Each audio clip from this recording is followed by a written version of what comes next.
In this video, I'm going to show you how you can replace your winning ads faster than they fatigue so you can grow beyond $10,000 per day profitably on Meta.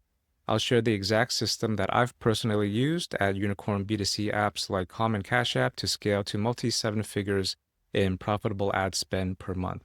So these are the creative strategy principles in 2025. And the first thing to learn is that you're not trying to replace your one ad. You're trying to build a massive panel of ads that are hitting your CAC goal, and you're letting Meta choose the best ad candidate at the time for the right person. And this is all based on their new Andromeda update that they launched earlier this year. So again, creative strategy principles in 2025. The first one is diversity. So your ads should look different and say different things. And I'll go more in depth about what they should look like and what they should say in a moment. The second principle is volume. So you can give the Meta algorithm thousands of ad candidates for it to choose from. And then the third principle for success in 2025 is velocity. So how fast is your feedback loop from time to concept to launch? Now, the first thing to always do is to set up a robust naming convention. So this is a template here that you can use, but it labels the ad concept, the hook that you're using, the angle, the type of creative that you're testing, video, static, carousel, the aspect ratio. So it could be a 9:16 or a 1:1 square, and also the landing page that you're directing these ads to. Now, once you have this, this is a creative testing framework that I always recommend doing that balances learnings and profit. And what you want to do is set up and tweak a system that is objective about your ad tests.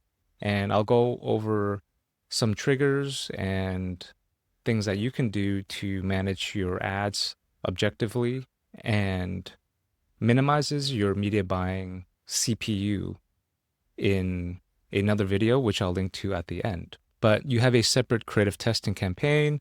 You have ad set tests with 4 to 6 ad variations. The green ads are hitting your goal, and you scale those into your evergreen ad set. The yellow ads don't really hit your goal. The red ads definitely aren't hitting your goal. And you want to iterate on the green ads and the yellow ads. The red ads, you can just kind of leave where they are because they probably won't turn into a winning ad from any more iteration. And you want to set up a creative dashboard that keeps track of all your creative tests and allow you to monitor your creative win rate month over month. And I made a video on this in my channel, and it's helps you set up a free ad reporting from Meta, which is pretty good. And I recommend that you set something like this up in your own ads reporting. Next, Conversion API is non-negotiable if you're running web to app campaigns or if you're running website conversion campaigns. And you can use tools like Stape.io or Zapier or Make. If you want to set this up yourself, be sure to pass back the FBC and FBP parameters if you're doing it yourself, and you can reference the Facebook documentation to make sure you're doing that correctly. Now, this is super, super important, and it's the first principle that I mentioned earlier this video, and it's about creative diversity. So what you want to do periodically, you can do this every month to start, or you can do this every week if you are pumping out hundreds of ads, thousands of ads per month, and brainstorm this with your team and use this mind map for brainstorming concepts. What you can do is pair the left side with the right side. So the left side has all the visual formats, static formats, and video formats. And the right side is more about the messaging. So where are they in their journey to discover your product? What motivates them?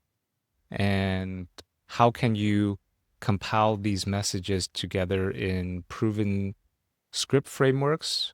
So this is where you can start to pull together a menu of things that you want to test if you're running out of ideas. Now, I like to use this for creative gaps, and you want a blend of visual styles, like I mentioned earlier. So on the top left quadrant, you have hi-fi static ads. You can make this with a graphic designer. On the bottom left, lo-fi static, you can make this yourself. You can write something on a notebook or a post-it, take a photo of it, turn that into a video if you record that too, and that'll be uh, bottom right quadrant, which is a lo-fi video. And these are great because they look organic, they don't look like an ad, they're camouflaged. And then the top right quadrant, these are hi-fi videos, and this is something that is expensive to do, and I don't really recommend doing it unless you have hundreds of thousands of dollars in ad spend and you're hitting diminishing returns. And with what you're doing with the first three quadrants that I mentioned, then you can start to um, explore these very expensive studio shoots. So some other gaps that you can take a look at are things like duration. So if you're only running video ads that are under 15 seconds, I would advise you to try longer videos. So videos 30 seconds long, 45 seconds long, or 60 seconds long, so that, you have this whole spectrum of ads from 0 seconds long to 60 seconds long and beyond. A 0 second ad is a static ad. Now, this is something that I love for video ads, and you might have noticed this too, but video ads always start with a hook. There's a middle piece where you have your main message. It's called a body, and they almost always end with a call to action. And this is how you can turn one shoot into over 100 video ads.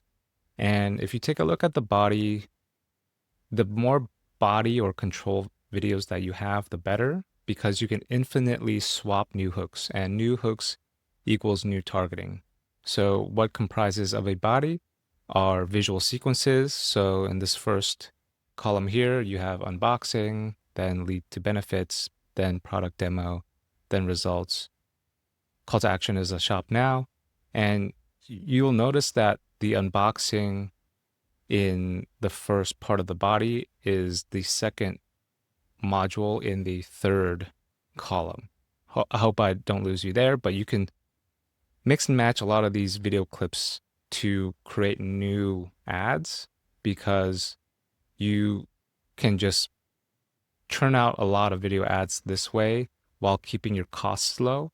And going back to that mind map earlier where you can pair the left-hand side with the right-hand side, this is where once you have a proven body like B-roll segment, you can start to test a lot of different messaging frameworks on it, like problem, agitate, solution, listicles, feature, advantage, benefits, before, after, bridge, so that you can just keep iterating and do a lot of variations of messaging so that you can meet that individual person where they are in the journey. So there you have it. If you want to learn how to set up a creative testing campaign on Meta, along with triggers to make sure that you're balancing learnings and profit, click the next video. Thank you for watching.